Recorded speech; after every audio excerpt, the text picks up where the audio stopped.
రథసప్తమి వచ్చేసింది కదండి, దానికి ప్రసాదం ఎలా చేసుకోవాలో చూపించేస్తాను.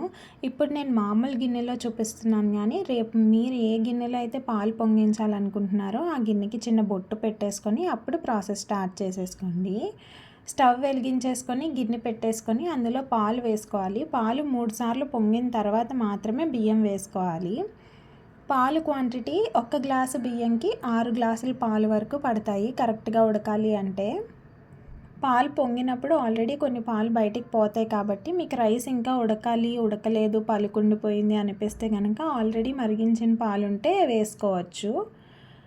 రైస్ ఇలా కంప్లీట్గా ఉడికిపోయిన తర్వాత స్టవ్ ఆపేసి గ్లాస్కి గ్లాస్ బెల్లం వేసేసుకొని, బెల్లం తురుమైన పౌడర్ అయినా వేసేసి అలా ఒకసారి మొత్తం కదిపే పని లేదు, జస్ట్ అలా కుదిపేసి మూత పెట్టేసి ఉంచేయండి.